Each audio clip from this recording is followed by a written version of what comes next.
In continuation of the last videos on alcohols, we will study properties of the alcohols. First, let's take physical properties. It is seen that lower alcohols having carbon 1 to 11 are colorless and volatile liquids. They possess sour taste and have specific odor, whereas higher members are waxy solids in nature. It is seen that as the molecular weight of the alcohol increases, the odor and sourness of the taste decreases. Alcohols have been known to show narcotic action. For example, methanol acts as a neurotoxic and causes blindness. Ethanol acts as stimulant, working as a depressant on central nervous system, reducing the body temperature, thereby causing unconsciousness. Some branched alcohols are also used as hypnotics and sedatives. It is seen that toxicity of the alcohols increases as the molecular weight increases. Also, we have seen that the increase of CH2 group in alcohols, their melting points increases. Melting points of alcohols decreases as the branching of the carbon increases. Therefore, the sequence of melting points in isomeric alcohol is the melting points of primary alcohols are higher than their isomeric secondary alcohols, and the melting points of the secondary alcohols are higher than their isomeric tertiary alcohols. Alcohols display hydrogen bonding. This is the characteristics due to which the alcohols have higher melting points and higher boiling points than the corresponding alkanes or ethers and alkyl halides having comparable molecular weights. It is seen that lower alcohols are completely soluble in water as they enter into extensive intermolecular hydrogen bonding with water, whereas after butanol, the solubility of the alcohol decreases due to the increase of the hydrocarbon portion of the alcohols, and it is because the alkyl groups or hydrocarbons are hydrophobic in nature, that is, they repel water. Now we come to the acidic nature of alcohol. It is known that alcohols are quite weak in acidic. Now if we compare their acidity with water, then we see that the acidic constant of water is 10 raised to the power minus 16, and the acidic constant of most alcohols is of the order of 10 raised to the power minus 18. This means that water is stronger acid than alcohols, or conversely we can say that alcohols are weaker acids than water.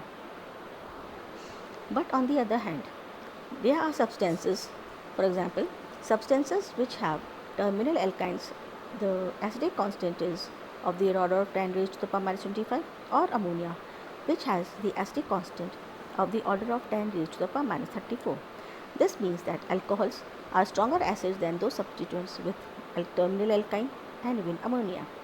Acidic nature of alcohol is shown by the reaction of the alcohols with metals. It is seen that alcohols form alkoxides on reaction with active metals like sodium or potassium, or their hydroxides like sodium hydroxide or potassium hydroxide. So we see that alcohol react with sodium to form sodium alkoxides releasing hydrogen, or they react with potassium to form potassium alkoxides and release hydrogen. Now we come to the next portion. It is the chemical reactions of alcohols. The first category of this reaction is reactions of alcohols involving breaking of the bond between carbon and oxygen of the hydroxide group. First reaction is reaction with hydrogen halide.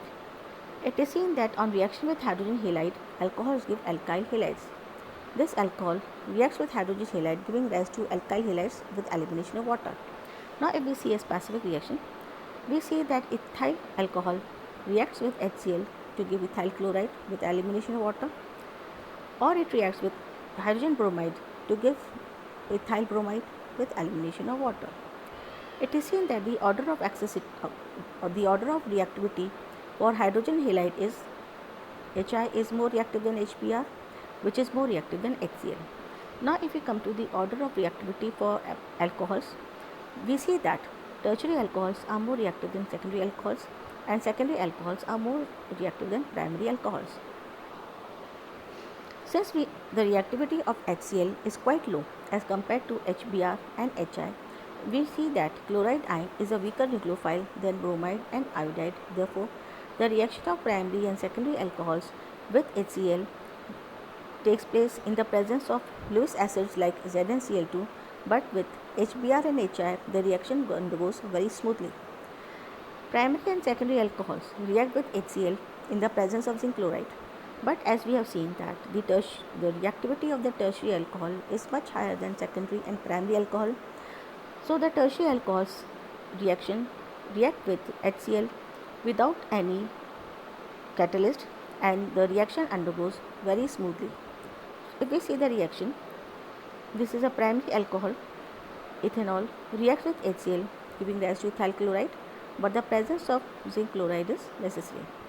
This is secondary alcohol, isopropyl alcohol, reacts with HCl giving rise to isopropyl chloride, but the presence of zinc chloride is necessary. Now we see the third butyl alcohol. This reacts with HCl to give rise to third butyl chloride, but we see that the presence of the zinc chloride is not required. The reaction of alcohols with HX or hydrogen halide is an acid catalyzed one. Therefore, alcohols smoothly react with HCl, HBr and HI, but with their salt, that is NaCl, NaBr and AI, reaction does not take place in the absence of acid. If we consider the mechanism takes place either via SN1 or SN2 mechanism. First, let's consider SN1 mechanism. This is a third butyl alcohol reacting with HCl. The bond between hydrogen and chlorine shifts on the carbon, giving rise to chloride, and this hydrogen, which has become positive, attaches itself to this oxygen, which is with its lone pair of electron, and forms a protonated alcohol. Now this protonated alcohol, after elimination of water molecule, forms carbonium ion. Now this carbonium reacts with chloride and forms third butyl chloride. Now we come to the SN2 mechanism. In this SN2 mechanism, this is ethanol reacting with HBr. The bond between hydrogen and bromine shifts on the bromine, giving bromide, and this hydrogen, which has become positively charged, attaches itself to this oxygen with its lone pair of electron, giving rise to protonated alcohol. This protonated alcohol reacts with bromide, whereas the elimination of water takes place and ethyl bromide is formed. So we see that the reaction takes place as the hydrogen halide first forms protonated alcohol. By the formation of protonated alcohol, the bond between carbon and oxygen becomes weaker, and then the bromide ion easily replaces the water molecule, forming alkyl halide. The reaction mechanism will be SN1 or SN2. This depends upon the stability of the carbonium ion, which is formed under the reaction conditions and steric hindrance, etc. In general, SN2 mechanism occurs in primary alcohols, SN1 mechanism occurs in tertiary alcohols, and for secondary alcohols, the substituent group size on the carbon attached to the OH group determines whether the mechanism would be SN1 or SN2. Now we come to the next reaction, that is reaction with phosphorus halides. Primary and secondary alcohols react with PX3 like PI3, PBr3 and PCl3 to give rise to their corresponding alkyl halides. So ROH, that is alcohol, reacts with PBr3 forming alkyl bromide.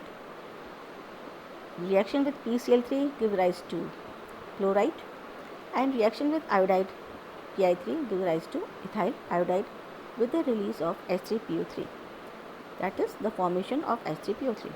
If we consider the mechanism, then we see that for primary alcohol, in this reaction, alcohol reacts as nucleophile, substituting the X ion.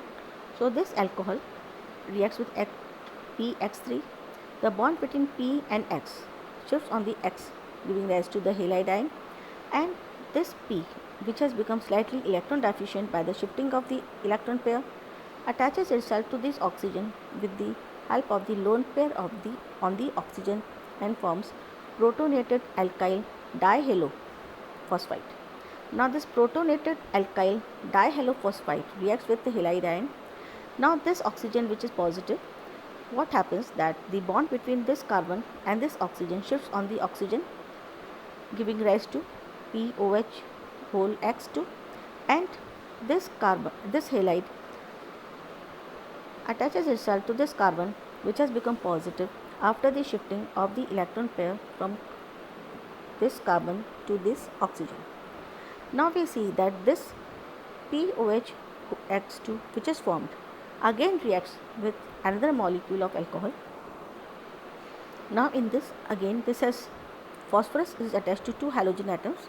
Again the same thing happened. The bond between phosphorus and halogen atom shifts on the halogen atom, giving rise to halide ion, and this phosphorus, which has again become electron deficient, attaches itself to this oxygen by the lone pair of this oxygen and forms protonated alkyl halophosphite. Now this protonated alkyl halophosphite again reacts with halide ion, whereby as this oxygen is positively charged, the bond between carbon, this group, and this oxygen shifts on the oxygen, giving rise to POH whole twice X, and this halide ion attaches itself to this carbon, which has become positive by the shifting of the electron pair. Now we see that this POH whole 2X, which has been formed, again reacts with another molecule of alcohol. Again the same thing happened, that the bond between phosphorus and this lone halogen, which is left after the removal of the two previous halogens, shifts on the halogen, forming rise to halide ion, and this phosphorus, which has again become electron deficient, attaches itself to this oxygen by the lone pair of the oxygen and forms protonated alkyl phosphite. Now this protonated alkyl phosphite reacts with the halide ion, and the bond between this carbon group and this oxygen shifts on the oxygen, giving rise to H3PO3, and this halide attaches itself to this carbon, which has become positive, giving rise to alkyl halide. Now we do this reaction with secondary alcohols. The mechanism is almost identical, but we will consider it. Now we see that this is a secondary alcohol, that is 1,2,3-OS isopropyl alcohol. Isopropyl reacts with PX3. Again the same thing happens. We see that the bond between phosphorus and halogen shifts on the halogen, forming halide, and this P, which has become electrodeficient, attaches itself to this oxygen with the help of the lone pair on the oxygen, forms protonated alkyl dihalophosphite. Now this protonated alkyl dihalophosphite reacts with the halide, and we know that this oxygen is positive, and this bond between CH and oxygen shifts on the oxygen, giving rise to POHX2, and this halide attaches itself to this carbon, which has become positive after the shifting of the electron pair on the oxygen, and this halide is formed. Now this POHX2 again reacts with another molecule of alcohol, and again we see that the bond between phosphorus and halogen shifts on the halogen, giving rise to second halide, and this phosphorus, which has again become electron deficient, attaches itself to this oxygen with the lone pair on the oxygen, gives rise to protonated alkyl halophosphite. Now this protonated alkyl halophosphite reacts with the halide ion, and the bond between this carbon and this oxygen, which is positive, shifts on the oxygen, giving rise to POH whole twice X, and this halide attaches itself to this carbon, which has become positive after the shifting of the electron pair to the oxygen, and gives rise to alkyl halide. Now we see that of PX3, two halogens have been combined with the alcohol groups. Now this has third group, third halogen. So we see that this POH whole twice X again reacts with a third molecule of alcohol. Again this the bond between P and its lone halogen shifts on the halogen, giving rise to halide, and this phosphorus, which has again become electron deficient, attaches itself to this oxygen with the lone pair on the oxygen, and forms protonated alkyl phosphite. Now this protonated alkyl phosphite reacts with halide and forms alkyl halide and releases H3PO3, like in similar action, that is the bond pair between CH and O shifts on the oxygen, so this H3PO3 is released, and this halide attaches itself to this carbon, so this halide is produced. Now we see, if we see the total overall reaction, then we see that PX3 reacts in excess of alcohol. First, one by one, first halogen is removed, it is and one alkyl halide is formed, and POH whole X2 is formed. Then this POH X2 reacts with another molecule, that is the second molecule of alcohol, giving rise to second molecule of alkyl halide, with the formation of POH whole twice X. Now this POH whole twice X again reacts with third molecule of alcohol, giving rise to finally alkyl halide and H3PO3. So in overall reaction, one molecule of H3PO3 is formed and three molecules of alkyl halides formed by sequential reactions of removal of halogen one by one being replaced by three molecules